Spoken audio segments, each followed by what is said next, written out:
Aujourd'hui, dans cette vidéo-homélie sur la chaîne de l'unité pastorale de Stockel-au-Bois, nous aurons une attention particulière pour tous les malades, Covid et autres. En effet, c'est à l'occasion de la journée chrétienne des malades et de la fête de Notre-Dame de Lourdes que nous célébrons habituellement le sacrement des malades. Après l'homélie de l'abbé Maouet, c'est Jean Hermès, ancien vice-président des mutualités chrétiennes, et Brigitte Van de Putte-Barrel, responsable de la pastorale de la santé et des malades à Saint-Alix, qui nous en parleront. Bonne célébration.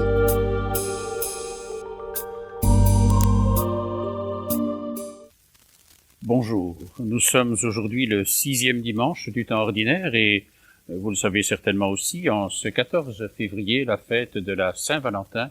Alors, bonne fête à tous les amoureux, petit clin d'œil au cœur de la liturgie de ce Saint-Valentin.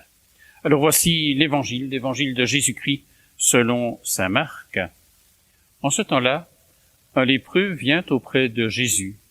Il le supplia et tombant à ses genoux, il lui dit « Si tu le veux, tu peux me purifier. » Saisi de compassion, Jésus étendit la main, le toucha et lui dit « Je le veux, sois purifié. » À l'instant même, la lèpre le quitta et il fut purifié. Avec fermeté, Jésus le renvoya aussitôt en lui disant « Attention, ne dis rien à personne, mais va te montrer au prêtre et donne pour ta purification ce que Moïse a prescrit dans la loi. Cela sera pour les gens un témoignage. » Une fois parti, cet homme se mit à proclamer et à répandre la nouvelle, de sorte que Jésus ne pouvait plus entrer ouvertement dans une ville, mais restait à l'écart dans des endroits déserts. De partout, cependant, on venait à lui. Acclamons cette parole de Dieu. Louange à toi, Seigneur Jésus. Frères et sœurs, l'évangile de ce 6e dimanche du temps ordinaire nous relate la guérison d'un lépreux par Jésus. Mais l'évangéliste prend soin d'abord, au début de l'extrait que nous avons entendu, de nous dire que Jésus quitte Capharnaüm. C'est son premier voyage missionnaire, son premier voyage apostolique en quelque sorte, pour aller annoncer la bonne nouvelle. Et c'est ce qu'il avait dit quelques versets plus tôt dans l'évangile, « Partons ailleurs, partons ailleurs ». Jusqu'ici, il était surtout à Capharnaüm, la ville où il avait élu domicile, et avec quelques retours à Nazareth, on l'a entendu dans certains épisodes de l'évangile, lorsqu'il est à la synagogue pour enseigner là-bas aussi. Alors nous voici maintenant ailleurs, en Galilée certainement, mais hors de Capharnaüm, et c'est un lépreux qui vient à la rencontre de Jésus.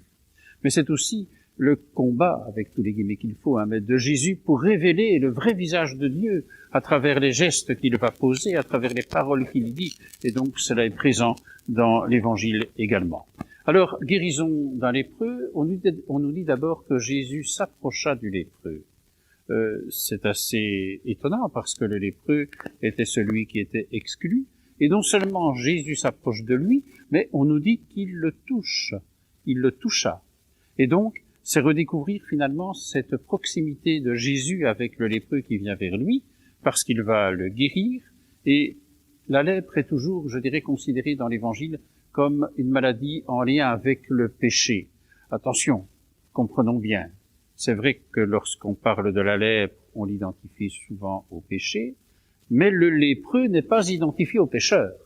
Et je crois que c'est important de faire la nuance. Alors pourquoi la lèpre? D'abord parce qu'elle défigure, aussi parce qu'elle exclut de la communauté. Rappelez-vous, il fallait crier « impur, impur » en parcourant les villages et les rues où il était. C'est aussi contagieux, un petit peu comme un virus, si on en sait quelque chose, le péché. Alors voilà, c'est un peu ce lien-là. Et donc, à travers cette guérison, l'Évangile nous dit que Jésus vient faire œuvre de purification. Avez-vous remarqué, enfin, dans la lecture de l'Évangile, combien de fois le mot « purifier » revient? Dans ce court extrait, c'est 4 fois que le mot « purification » ou « purifier » revient. Alors, qu'est-ce que la purification? Sinon justement la façon d'être dans la pureté, mais souvent on identifie, et les Juifs l'ont fait aussi, la pureté à des pratiques rituelles. Jésus vient resituer la pureté comme, je dirais, la transparence de l'amour. À travers la guérison qu'il dit, c'est de cela qu'il s'agit. Et donc, il y a la guérison qui est aussi une façon pour Jésus d'exprimer sa lutte contre l'exclusion. Le lépreux est un exclu, et pour des raisons de contagion. On sait bien les distanciations aujourd'hui, comment on les pratique, etc. Donc, n'accusons pas trop vite une société de faire telle ou telle chose. Mais c'est vrai que, objectivement, le lépreux est exclu, et donc il y a, à travers la guérison, une façon de le réhabiliter.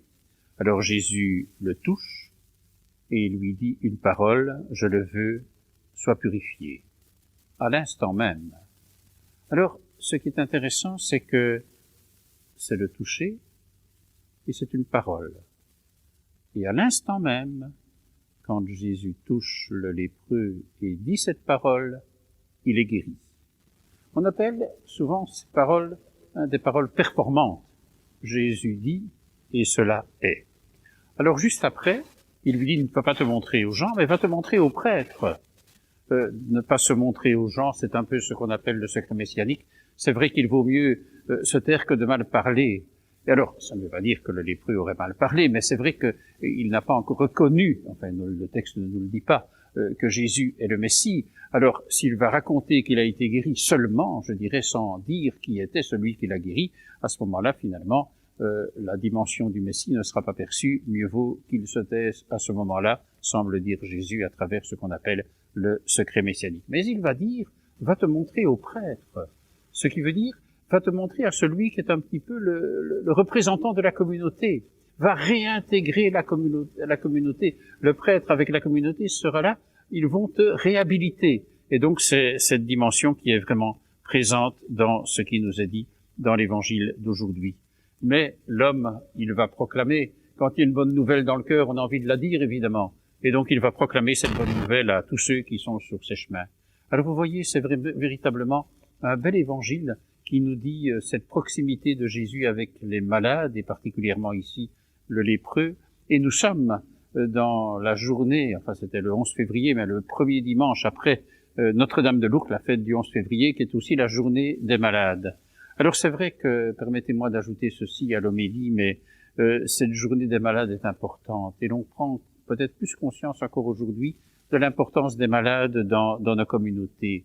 Ils sont présents dans nos communautés, même s'ils ne peuvent participer physiquement.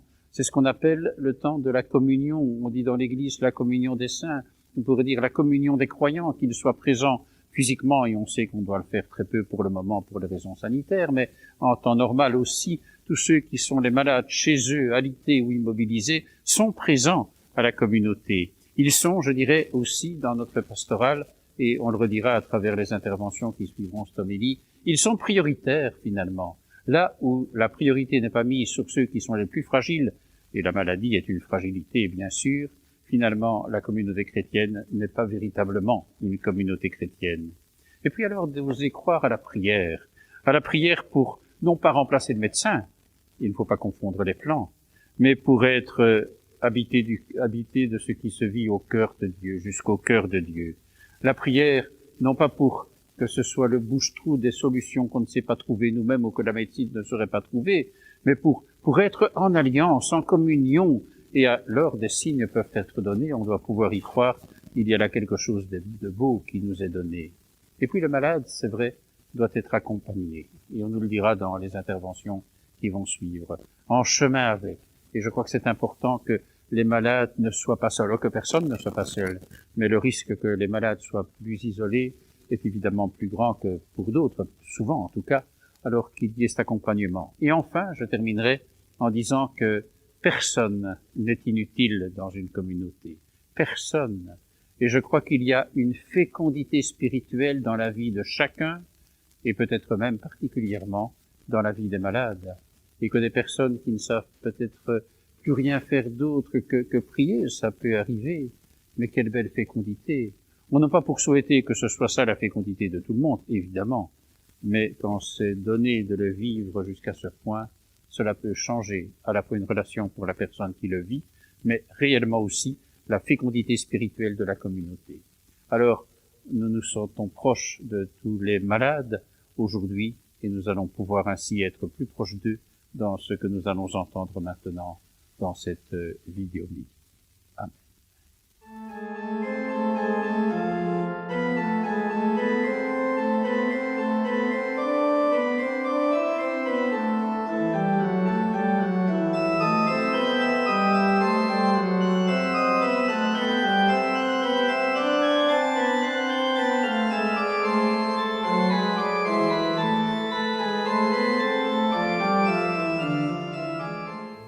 Nous avons centré la vidéomélie d'aujourd'hui, de ce dimanche, sur la question des malades et de la santé. Le premier invité de cette vidéomélie d'aujourd'hui est Jean Hermès. C'est l'ancien vice-président pensionné il n'y a pas longtemps aujourd'hui des Mutualités chrétiennes, et particulièrement attentif à toutes les questions de santé et du système médical dans lequel notre pays se trouve. Alors, par rapport à la pandémie dans laquelle nous sommes, il a certainement un grand message à nous donner. Je vous invite à l'écouter. Bonjour, je vous me présente, Jean Hermès, ancien vice-président des Mutualités chrétiennes, engagé depuis 40 ans dans le système de soins de santé, militant et habitant aussi un habitat groupé depuis 35 ans, les mêmes habitants. Nous sommes aujourd'hui dans l'épreuve. Le Covid interroge nos sociétés et en fait accentue les fragilités qui étaient déjà là avant cette crise sanitaire. Elle se situe dans la continuité de mon combat. Comme vice-président des Mutualités chrétiennes, ma raison d'engagement, la raison d'être des mutualités, c'est de garantir l'accès à la santé et aux soins de santé pour tous. Une lutte bien actuelle lorsqu'on voit aujourd'hui tous les dégâts et les changements que provoque cette crise sanitaire. Comme je le disais, nous avions déjà dénoncé depuis longtemps un certain nombre de fragilités. Nous avions interrogé les politiques. Nous croyons aussi que, en fait, changer notre société n'est pas simplement une question de moyens, mais une question de volonté politique. Alors, je vais, en fait, mettre en avant ces fragilités et puis les présenter comme aussi des opportunités. Car, en fait, avec ce que nous connaissons aujourd'hui, nous sentons bien que nous devons changer nos habitudes. Nous devons changer nos politiques. Et donc, de ces grandes difficultés que nous vivons aujourd'hui, nous pouvons aussi en tirer des enseignements qui peuvent être porteurs de perspectives, porteurs aussi d'une société plus juste, d'une société en meilleure santé. Je vais présenter 5 valeurs qui pour moi peuvent être au cœur de ce changement. Je les cite: l'humanité, la solidarité, le partage, l'intérêt général et le sens. Je vais parcourir chacune de ces valeurs en illustrant à quel point elle est au cœur de la problématique d'aujourd'hui, mais au cœur également des changements pour demain. L'humanité, une pandémie qui touche donc la Terre entière, ne peut être vaincue que par la coopération internationale. Ce n'est pas par la compétition, par le chacun pour soi, que l'on va arriver à éteindre ce virus. Nous devons partager, nous devons nous allier pour qu'ensemble, on puisse arriver, pour tout le monde, arriver à juguler ce virus. En ce sens, le vaccin doit être un bien universel, doit être un bien public, financé par des moyens publics, mis au point par des chercheurs qui ont été formés dans nos universités, financés par des moyens publics. C'est avec tous ces chercheurs, avec cette recherche financée par des moyens publics, que nous pourrons arriver à rendre ce vaccin accessible à tout humain Car tant qu'il y aura une poche quelque part sur notre terre avec ce virus, nous serons tous en danger.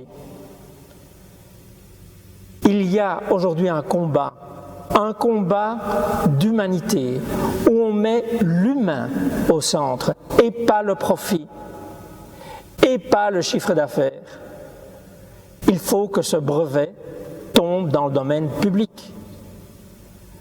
Et à ce moment-là, toute la Terre, toutes les populations auront accès à une santé sans virus. Pas de profit sur la pandémie, c'est un combat politique. Je vous invite par ailleurs à vous inscrire dans cette pétition citoyenne qui aujourd'hui invite la Commission européenne à prendre une initiative pour que ce vaccin soit dans le domaine public et non pas dans le domaine commercial. L'humanité, première valeur à mettre au centre face à cette pandémie, mais également, bien sûr, pour la suite. La solidarité. Nous ne sommes pas tous égaux face à la maladie. Les inégalités sont grandes, dans le monde, bien sûr, mais en Belgique. Savez-vous que entre les habitants d'Anderlu et les habitants de Sint-Martens-Latem, près de Gand, une des riches communes en Flandre, il y a un écart de 8 ans d'espérance de vie. 8 ans. Nous sommes en Belgique. L'espérance de vie en bonne santé entre une femme sans formation et une femme qui a une formation universitaire est de 24 ans. Nous sommes en Belgique. Ceci existait avant la pandémie.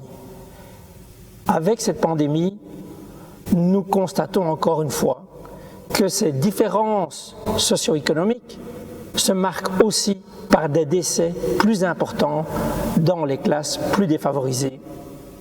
Certains parlent même d'une maladie de classe. Il est évident que dans des logements étroits, des logements insalubres, quand effectivement on n'a pas d'espace vert autour de soi, ces personnes sont plus exposées au virus et aujourd'hui, on le sait, ces décès sont plus importants. La solidarité, la cohésion sociale nous protège donc contre la maladie. Au plus un pays a une cohésion sociale, au plus on est solidaire, au plus on est fort face au virus et tout simplement, au plus la santé est meilleure pour tous. La solidarité, une valeur qui avait toute sa raison avant la pandémie et qui, comme je disais en introduction, se révèle encore plus un facteur aggravant avec cette pandémie. La troisième valeur, le partage. Sur les 20 000 décès causés par le Covid, la moitié sont des personnes qui viennent des maisons de repos de soins. La moitié. Comment se fait-il qu'il y a eu autant de décès dans les maisons de repos de soins? Est-ce que nous ne faisons pas fausse route avec notre modèle de soins pour personnes âgées? Certains pays ont opté pour des petites unités qui sont intégrées au milieu du tissu social. Nous avons opté pour des grandes résidences concentrant beaucoup de personnes fragiles et dès lors aussi plus exposées au virus. Peut-être que nous devons changer ce modèle. Un modèle d'autant plus important à choisir que nous sommes seulement à la veille du vieillissement en population. Nous avons connu à la fin de la Seconde Guerre mondiale le baby-boom. En 1945, j'en fais partie du baby-boom. Et puis, 85 ans plus tard, je prends 85 ans parce que c'est l'âge auquel on commence à donner quelques signes de fatigue, de faiblesse, d'invalidité. Nous sommes alors en 2030. Nous allons vivre le papy boom. Et donc, si on devait faire face aux besoins de cette population âgée et grandissante, selon le même concept que celui qu'on a choisi jusqu'à présent, on devrait ouvrir une maison de repos de soins de 90 lits toutes les 2 semaines. Est-ce que c'est le bon choix? Fondamentalement, il apparaît aujourd'hui qu'une société où l'environnement, où l'aménagement du territoire, l'aménagement urbain, les logements sont conçus avec une vision où le partage, où les lieux de rencontre sont présents, donne de meilleurs résultats en termes de santé, donne surtout une qualité de vie importante et pas simplement des années en plus.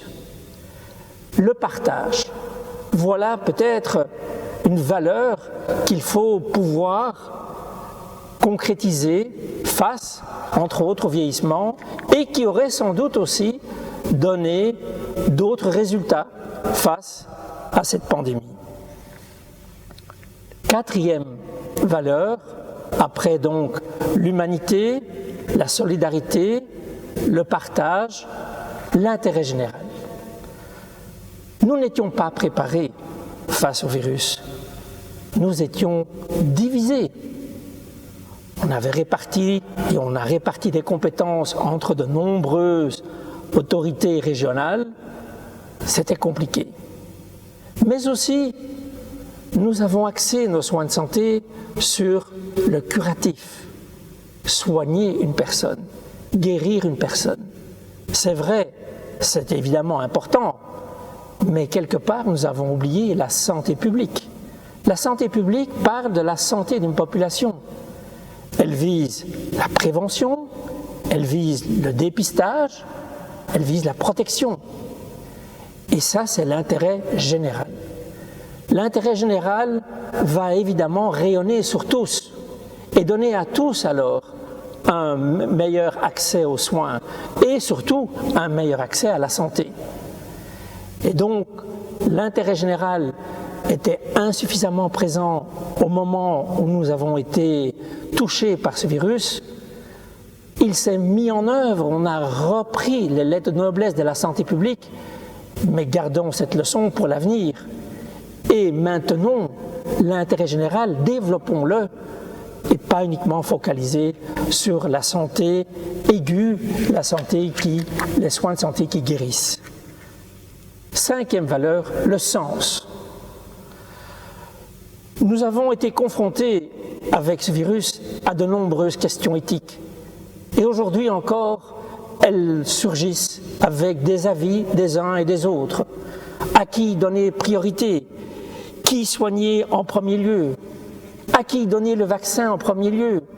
Faut-il sacrifier les jeunes? Faut-il sacrifier les vieux? On se trouve devant des tas de questions éthiques. En fait, on se pose le sens de la vie. Et il a été un peu perdu. Parce que finalement, depuis longtemps déjà avant, on se disait, avec cette définition de la santé qui vise à prolonger la vie, on se disait, faut-il ajouter des années à la vie ou faut-il ajouter de la vie aux années? Finalement, nous sommes tous mortels. Nous mourrons tous un jour et la mort fait partie de la vie. Mais une vie sans sens, n'est-ce pas déjà mortelle? Et donc, trouver un sens dans la vie, pour qui que ce soit, trouver un sens qui s'exprime et se traduit par de l'envie, par des projets, c'est tellement important. Et aujourd'hui, on s'en rend compte, surtout avec la grande solitude qui s'est installée, que seul, sans rencontre, sans relation, sans projection, que vaut la vie? Et donc, voilà, dans ce que aujourd'hui je sens, dans ce que aujourd'hui je peux mettre en avant de l'expérience avant même que la pandémie était là, reviennent en avant ces 5 valeurs qui, je crois, si elles sont reprises dans des actions politiques concrètes, vont d'une part nous donner l'occasion de juguler ce virus, mais surtout aussi nous permettre d'offrir une société plus qualitative pour les aînés et pour tous, et donc vivre un changement. Je suis pour le changement. Je crois que nous avons l'occasion d'exprimer, et on le sent un peu partout, aussi par rapport aux enjeux climatiques, que c'est le moment d'oser nous questionner sur ce que nous avions comme cours avant. L'humanité, la solidarité, le partage, l'intérêt général, le sens, autant de valeurs qui rayonnent l'amour du prochain et donnent des perspectives face au virus, mais bien au-delà. La santé pour la vie peut devenir réalité. Bon dimanche. Merci à Jean Hermès pour ces réflexions et bien pertinentes au cœur de cette pandémie que nous traversons et par rapport à toute la réalité médicale dans laquelle nous avons à nous situer aussi. Alors, cela a des répercussions localement, bien sûr, et pastoralement. J'ai invité Brigitte Van de Putte à pouvoir nous dire comment, dans la paroisse Saint-Alix, dans notre paroisse, la pastorale de la santé, la pastorale des malades, les deux sont liés, bien sûr, se vit et comment ce témoignage peut être porté aujourd'hui. Bonjour à tous.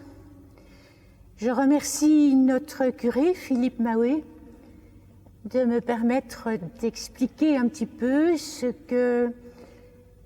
qu'est la pastorale des malades, l'équipe des visiteurs de malades dont je suis responsable.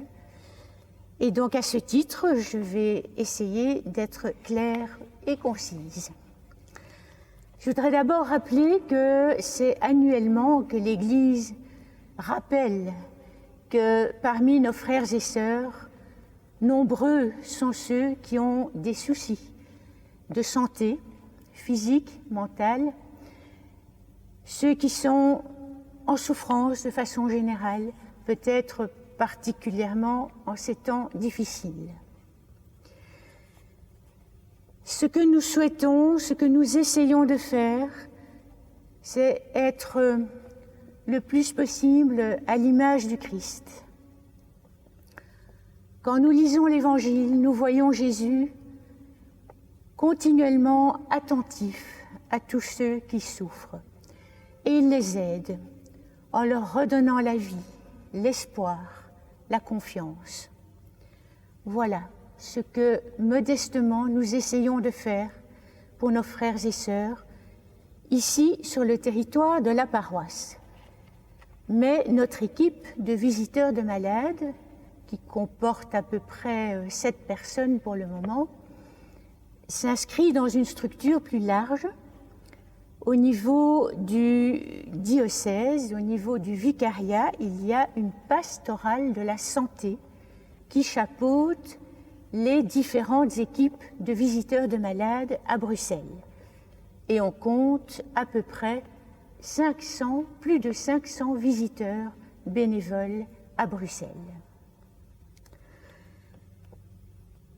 Notre équipe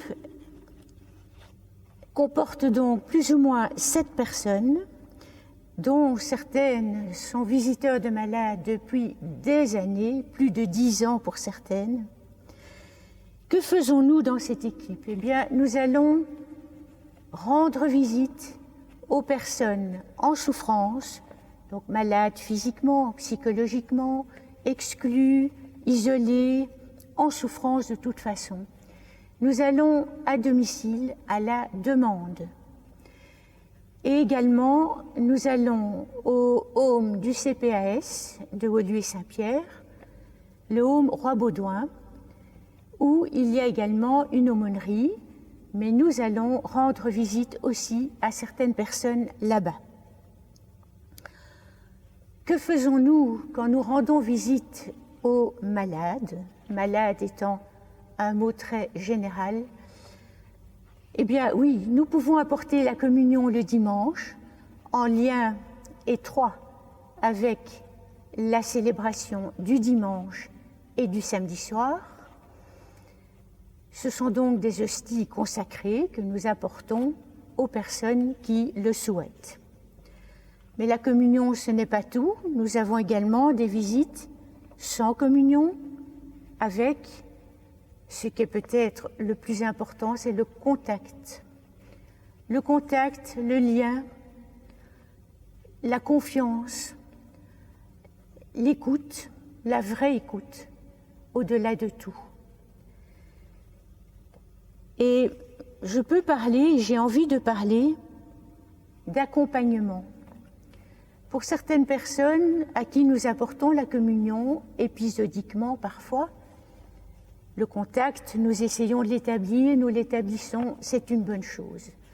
Mais nous avons des personnes depuis parfois des années que nous voyons régulièrement. Et là, j'ose parler d'un accompagnement. J'aime bien le mot accompagnement, compagnon.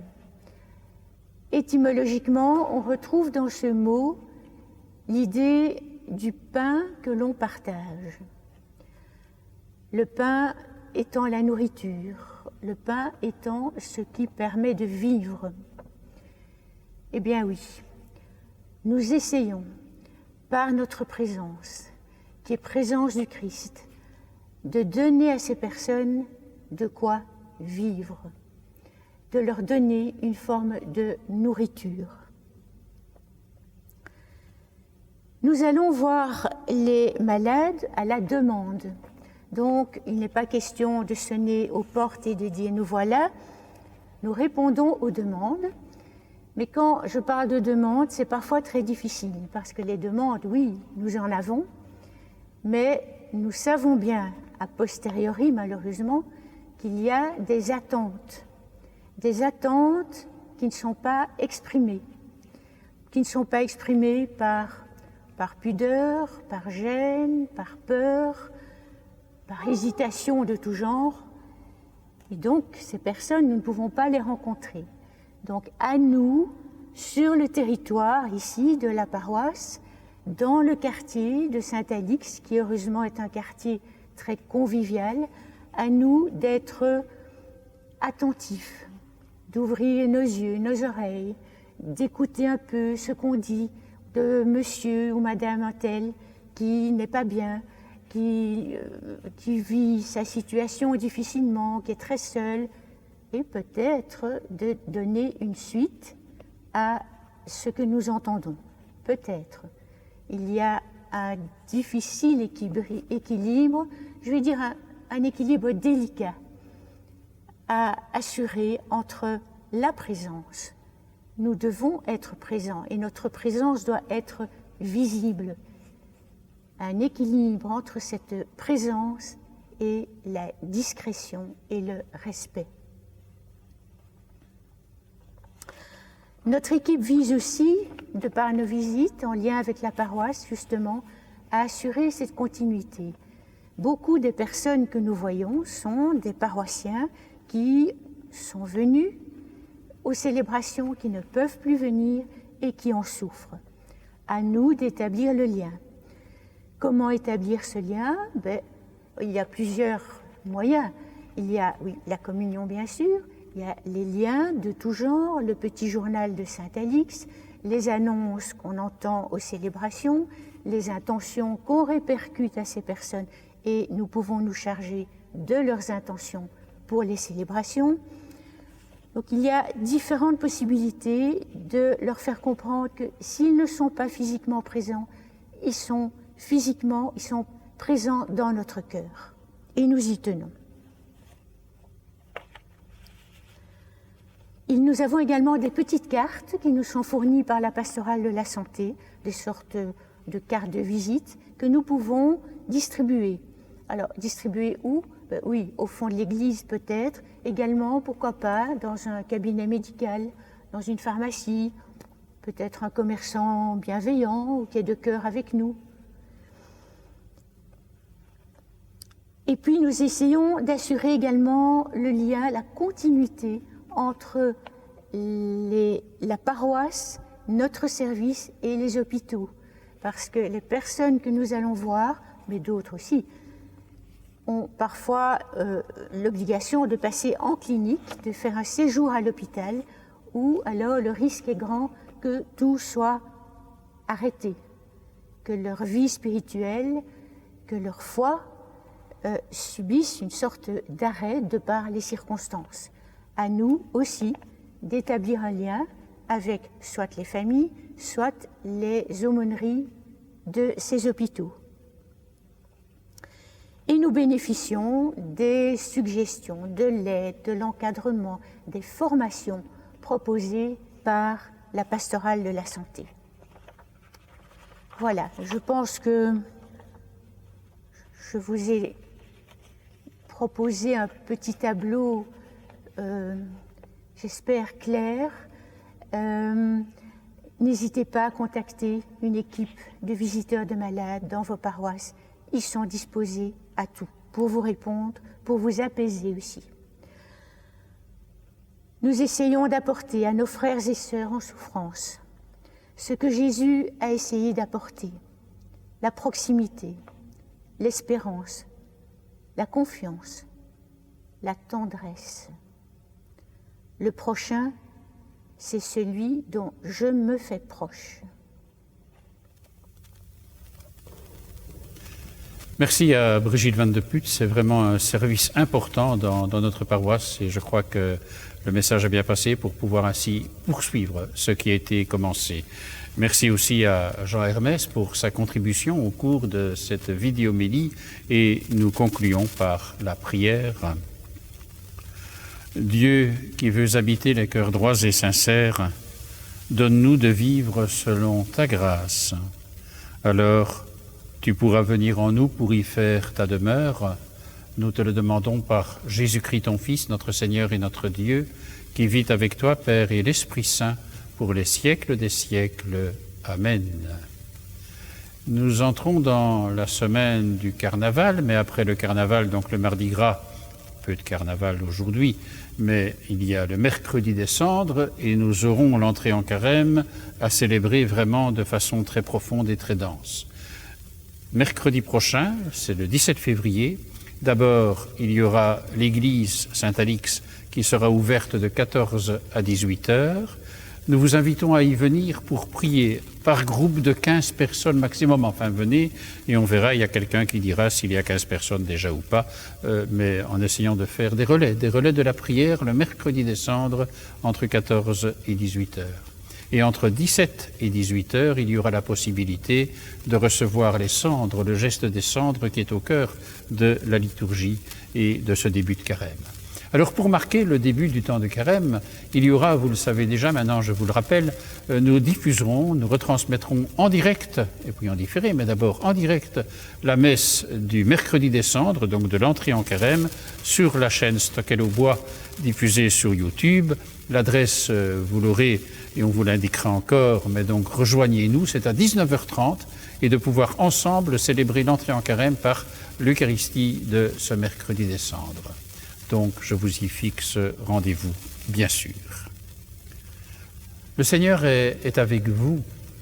Que le Seigneur vraiment nous bénisse et qu'il nous garde, lui qui est Père, Fils et Saint-Esprit. Amen. Et nous pouvons rester, aller et demeurer dans la paix du Christ. Nous rendons grâce à Dieu. Bon dimanche. Bonne fête aux malades en cette journée des malades, parce qu'on peut les célébrer, c'est vrai. Bonne fête aux amoureux en ce 14 février, et à très bientôt. Bonne semaine. Au revoir.